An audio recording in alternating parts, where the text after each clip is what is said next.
Welcome to the city of Entropolis, a cyberpunk dystopia of the future, which is basically a battlefield of different political groups you'll encounter in Defragmented. Defragmented is an action RPG game by Glass Knuckle Games, people who made games like Thief Town and Noir Syndrome. The closest and shortest description for this game I'd personally use is Cyberpunk Hotline Miami. And it's just as infuriating as Hotline Miami is at times, but for different reasons. I enjoyed my time with it, but it could have been better. It's the future, and some bright minds decided to screw up a science experiment and blocked the sun with thick smoke surrounding Earth, ruining everyone's tanning plans. Oh yeah, and everything dried up, causing a lot of people to starve. Scientists found a way to utilize this smoke, dubbed as haze, to produce energy and get by, but this old world is slowly falling apart with Entropolis at its center. Your character moves to Entropolis as a gun for hire, which is a huge step up from being a farmer boy, and immediately gets involved in a group trying to overthrow the evil government. Well, to be more precise, your adventure starts on the character creation screen where you'll decide which one of the three classes do you want to play as. Each class has different active abilities and talent trees, which are the first hints of the RPG aspect of the game. The cutscenes in the game are very similar to the style found in visual novels. I've gotta admit, the artwork in those is pretty good. You'll get these cutscenes in between levels as you progress further into the story and meet new characters and encounter plot twists. After the cutscenes, you find yourself in the level, and the game from here plays a bit like Hotline Miami from a top-down perspective. The difference in the gameplay comes from the RPG part I mentioned earlier. Your character has a health bar so you can take few hits, but so do enemies. You also have an energy bar that recharges over time for you to spend on one of three class abilities. Killing enemies grants you XP, which in turn gives you levels and skill points to spend in talent trees. However, the system feels very shallow because, much like Borderlands, all of the skills are passives and upgrades, so throughout your playthrough you don't change your playstyle a lot. There's little to experiment with. You can find respec machines, but I don't see the point. Killing enemies also grants loot, as this game has a simple equipment system. You can have up to 3 weapons to switch between on the go, but you can always swap them out with different ones: sniper rifles, shotguns, handguns, laser guns. There is some variety. The problem are the stats in these.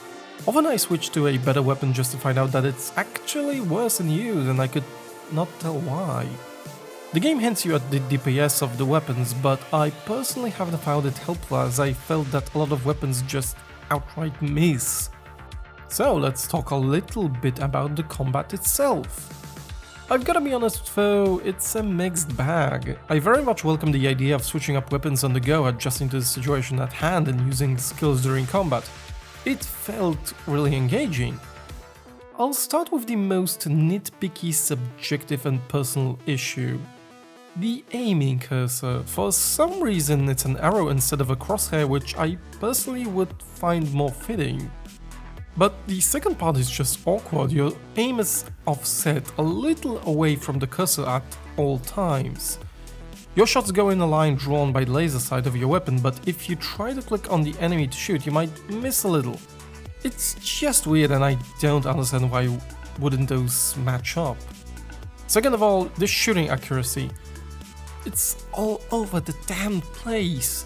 Guns have accuracy ratings, but I'm not sure whether that applies to spread or the fact that in RPG fashion, the shots sometimes miss, even when they clearly shoot through enemies.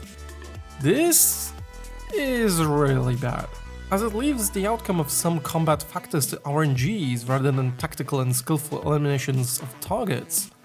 A perfectly landed shot that goes through the enemy doesn't hurt him and sometimes even alerts him. Which leads me to the third point.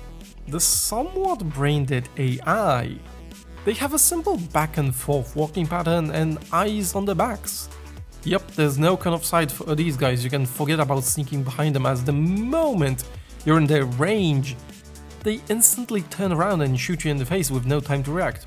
I can't tell you how many times I jumped from around the corner and got absolutely destroyed in a single shot. Enemies don't just turn around, they snap 180 degrees in a single frame, not to mention that on slowdown footage I could even notice that they basically aim at you before you even get the chance to fully get around the corner. Another dumb AI behavior is that they are sometimes blind or deaf. I had situations where sometimes the enemies would be alerted by the sounds of gunshots around the corner and run to me, and sometimes they'd completely ignore the shots that went next to them. The second issue is a minor issue, but the insta-death lock-on AI can get a little frustrating at times. However, unlike Hotline Miami, this game has a difficulty selection which allows you to lower the level to painless. It's still challenging, but the enemies do a lot less damage and you can still revisit the levels on the normal or even harder difficulty. Another thing that makes the game a bit easier is the fact that death does not reset your equipment or XP, meaning you can grind the level and get a little bit stronger each time, making it a little easier to win. To ease the combat, the game also has abilities which, once you get the hang of them, prove really useful and make some scenarios a lot less painful as they can change your approach to a lot of situations. But if you lower the difficulty, you're gonna have to grind a little to have higher level than the enemies. I sort of ignored it for the most part, as dying over and over and restarting still kept the XP, so it didn't feel like a blocker. Like I said a little earlier, it's a mixed bag. It's not bad to be honest, but it feels a little unpolished. One thing I absolutely cannot complain about is the soundtrack. For the most part, it's 80s synth music, with some tracks made by the Power Glove, who worked on the soundtrack for Far Cry Blood Dragon, and Mitch Murder, who worked on Kung Fury. It's probably the best part of the game, it fits so well with the cyberpunk theme. The game also features very minimalistic graphics, all models are low poly and barely feature textures, just flat shading and neon lights. It reminds me of the 80s and how people imagine digitized avatars inside virtual computer worlds. Kinda like Tron. The minimalistic style doesn't bother me, to be honest, it fits pretty well with the cyberpunk aesthetic. I think it's time for a summary. It's good. Not mind-blowingly good, but it's not a bad game either.